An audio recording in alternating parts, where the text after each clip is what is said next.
we go. That's Abraham Lake to our left. We're going to see it again as we come back in. We're about to cross over the David Thompson Highway. David Thompson was the first European explorer to travel around this part of the world. 90,000 kilometers he went on foot, horseback, dog sled, and canoe. So a pretty intrepid explorer. We're now next to the Clyde River. Michael Clyde was the second European to travel around here. And we'll have the Clyde Canyon on our left in just a moment. It's over 100 feet deep in some parts, and only 5 feet wide, so pretty impressive. Those ice falls are also melting rather rapidly. We hike to them. It takes about an hour to hike to them, and it's taken us about a minute and 50 seconds to get here. Pretty awesome waterfalls. The native Stony Indians call the Clyde the Hahasiji-Wapta, and you can see it nicely ahead through the chin bubble there, my co-pilot. And on the right we have the Coral Creek Canyon, which is pretty cool. Oh, looking good. It's got a horse trail you can see on the right hand side, and we'll see it when we come back.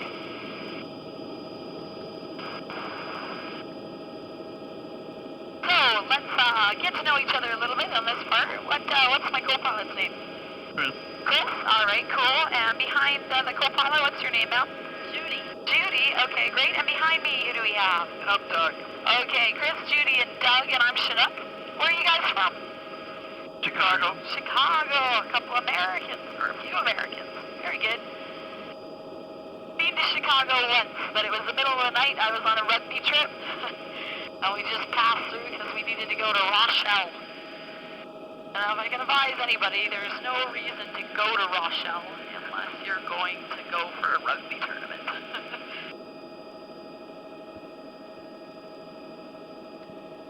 I'm from BC myself. My mom's from England. I grew up overseas near Dubai, and I went to university in New Jersey, so I'm a little bit random. But I love the Rockies, so I'm okay. I'm happy to be in Alberta. That's all right by me.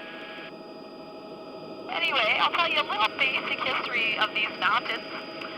They started forming 200 billion years ago when the continents eastward drifted and ended up piling into land masses like reefs and islands off the western shores. It was basically like a huge car crash, forcing the bottom of the ocean to the top of the ocean. These mountains used to be the height of the Himalayas, but they're made of sedimentary rock, so they essentially started eroding as soon as they poked their little heads above the water. They're still pretty high, but not that high. We started at 4,400 feet essentially, and we're climbing through 7,000 now. We'll go to probably 10,000 today.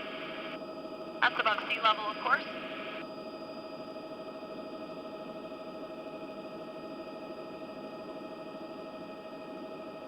Climb base at PM is Entry Creek outbound. PM Entry Creek outbound, base. Have any of you guys been in helicopters before? Yep. Yeah? Oh, an old hand, huh? Cool. Alright, off to our left we got Landslide Lake. You can see it's pretty frozen still at the edges, but you can still see the lovely blue color kind of at our 9:30. Front of the clock is ahead of us. I just ask that you don't push the nose of your camera outside the window at all. There's a suction effect, so a little scary. I don't care about your camera, but I care about my tail rotor, and I'm pretty sure you do too. So we get fishing trips, hella fishing trips up there sometimes.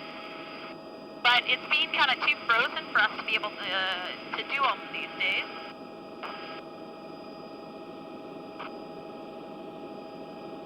We've left the Clyde River to our right now, and right now we're flying up Shoe Leather Creek.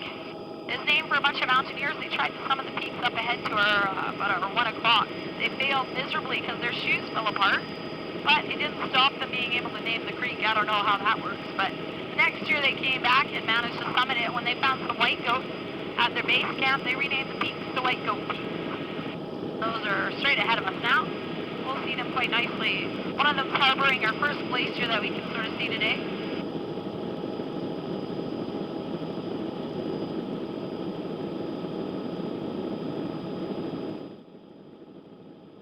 If you keep an eye out, you might be able to see some white goats on these peaks. It doesn't look like it, but we're going 110 miles an hour, so we're going pretty fast. This is probably the slowest we'll go on the rest of this tour. So the white goats will be super tiny and very difficult to see. So if you see snow moving, then that's probably them, but If you see something white, it's probably just snow. To our left, that's Purple Mountain, the one that looks a little pinky purple with a little bit of snow on it. Got purple quartzite in it, which is what leads to the color and its name.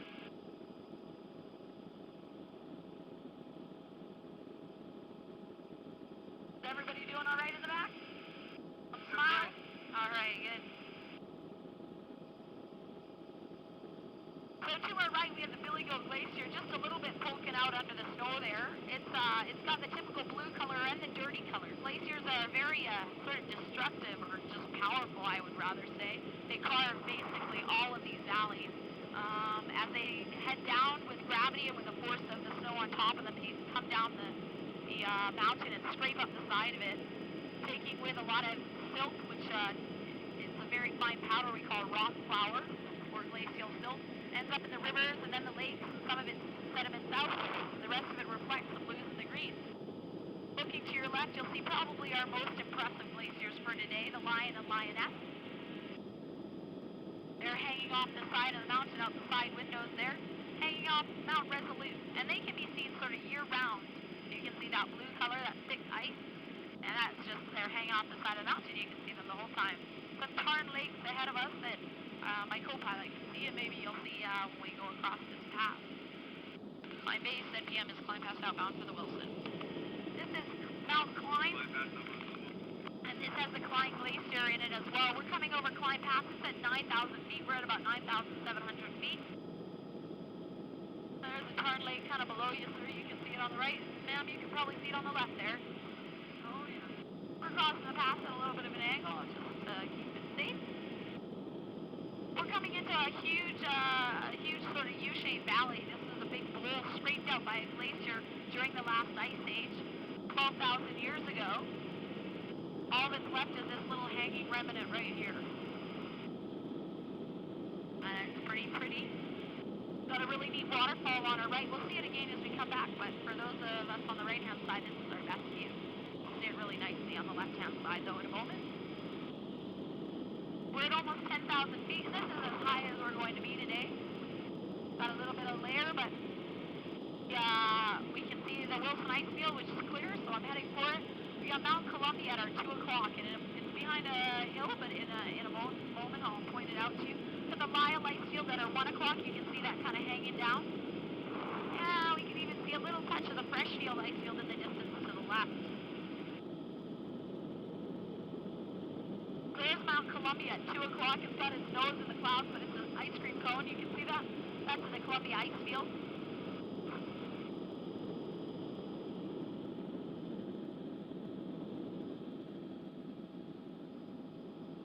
On the left, we got the North Saskatchewan River. That comes out of the Columbia Icefield, goes past our base, and fills up Abraham Lake, and then continues on to the Atlantic Ocean.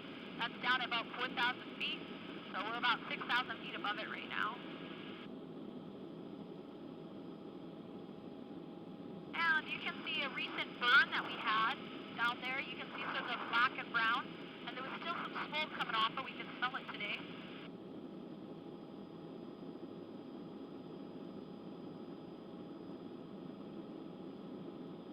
And here we are over the Wilson Icefield. I hope you guys got your park passes. We're crossing into the park. Let's see if the rangers can catch us now. Aha. They can have it. We have it? Yeah. Oh, good. I don't have mine, so I just have to make sure I can fly them, which is pretty easy. So this is the Wilson Icefield. It's a baby of an icefield, only 20 square kilometers. What makes it an icefield is there is glaciers going in more than one different direction. More than one glacier is going in more than one different direction. And that's what makes it an icefield as opposed to just a glacier. We're going to swing around. It's going to be on our left. But from here, you guys can see out the left, you can see the Icefield Parkway. Actually, got a little bit more. We got lots of time. Going to go a little bit further around. You can see the fire burning now, eh? And all the way